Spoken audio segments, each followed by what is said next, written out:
Welcome back to the tailgate, everybody. We're here to talk a little bit about selection of your calf for your freezer beef experience. So let's talk a little bit about calf selection in general. There's several things that we can look at whenever we're talking about calves. And number one is muscle thickness. And of course, what we're after is as many pounds of muscle as we can get with as many pounds or as few pounds of throwaway product as possible. And to do that, we need a heavily muscled calf.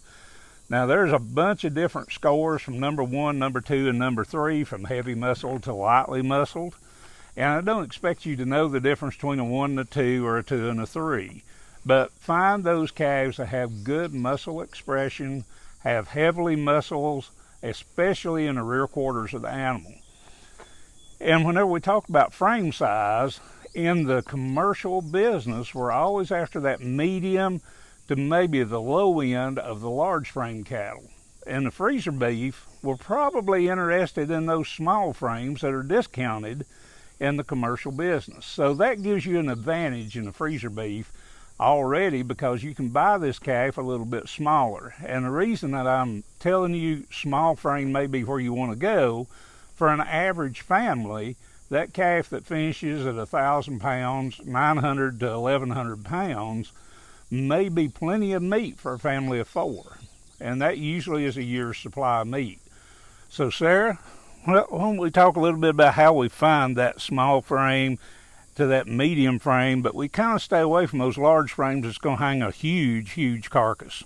Absolutely. So like you said, we're looking for those animals that are small and medium frame. To use an anecdotal term, a lot of times in a traditional market setting, those are referred to as dinks, simply because they don't have the grow in them that some of those medium and large frame calves do. We're looking for those because, like you said, they'll fit in a freezer easier.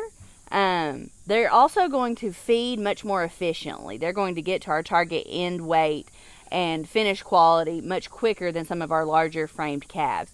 So generally, those types of animals that fit into that category are going to be our English breeds. So things like Angus, Hereford, things of that sort, tend to have the frame size that's a little more desirable for a freezer beef production. It's not to say we can't have them in other breeds. Those just generally have a smaller framed calf sometimes. On the flip side of that, a continental type breed, something like a Charolais or a Simmental or something along those lines, is probably going to take a longer time to feed. And there's nothing wrong with that, because those calves tend to be the heavier muscled ones between English and Continental. But those Continental breeds are going to take a longer time to get to that target end weight. So that's where, when you are picking out your calves, you have to decide, do I want more muscle and a longer feeding time, or maybe slightly less muscle, maybe a little bit more fat, and a smaller amount of meat at the end? So just things to consider back and forth. And I think you hit on something there. Fat is kind of the word that nobody likes to say, and the word that people are afraid of in feeding a calf. But we don't need to be afraid of that calf putting on a little bit of fat, because we all know that tenderness and taste is indicated through marbling, which is intramuscular fat. Fat is flavor. That is right. So we do want some fat. We can always trim these carcasses down to 1/4 of an inch, even though we may be shooting for a 1/2 inch of back fat on that calf whenever he's finished. The steaks and things like that can be trimmed down so the external fat is not excessive. But we do want a very abundant amount of marbling, which is fat interspersed between the muscle fibers, because that's what's going to make your eating experience very good from a flavor and tenderness standpoint. And when we think about the way that calf lays down fat, they're going to lay down intramuscular fat first. That's right. So when we see that external layer of back fat, when that calf looks a little fluffy, for lack of a better term, those are the calves that we know have laid down all of the intermuscular fat that their genetics will let them. Something that I think of when I think about intermuscular fat, though, that I failed to mention before, is our dairy breeds. A lot of the times we end up with some Holstein crosses in the mix, and there's nothing wrong with that because for whatever reason we know that Holstein cattle, especially Holstein steers, generally grade choice when they're harvested. Irrelevant of how much muscle or how much fat, that they have externally, they almost always grade choice on the inside. So, something to consider when selecting your calf. However, remember that those Holsteins are going to be a much larger frame and take a longer time to feed to that point. Which also increases your feeding cost, not only because they are feeding for a longer period of time, but typically they are a larger frame. And you have to think about two things. We have nutrient needs for maintenance, just to keep that animal growing and to keep that animal alive.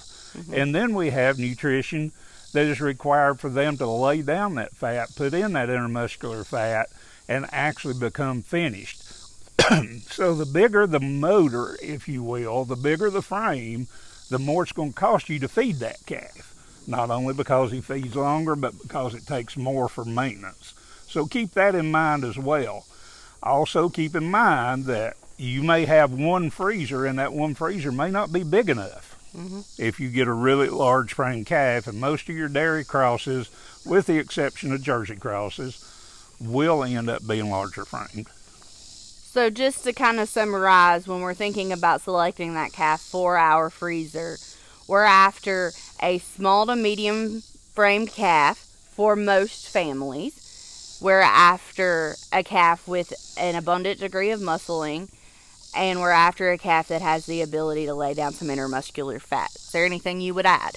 You know, everything we talked about has to do with genetics. And even though it's difficult to say sometimes, just how much do you know about genetics from a calf that you've seen in a sale for 10 minutes before you become the owner? Or less. Or less. And also, you may have desires to have a purchase that has had no antibiotics, may be as close to all natural as possible, and you may not know that about that calf you buy out of an auction. So you may actually look at, number one, buying a calf from someone who knows the entire history of that calf, and number two, maybe even talking to that person about doing the feeding if they have a skill set that is beyond your skill set of knowing when that calf is actually ready. Because the number one issue with freezer beef is that we tend to harvest these calves before they're finished, and then we end up with a product that's not exactly like what we were expecting. So think about all these things before you dive in, and utilize the skill sets that are available to you with producers and other consultants that you can talk to before you pull the trigger on this project. Absolutely. So I think that concludes our discussion on selecting the right calf for freezer beef production. Make sure you join us back at the tailgate for our next segment in our freezer beef series.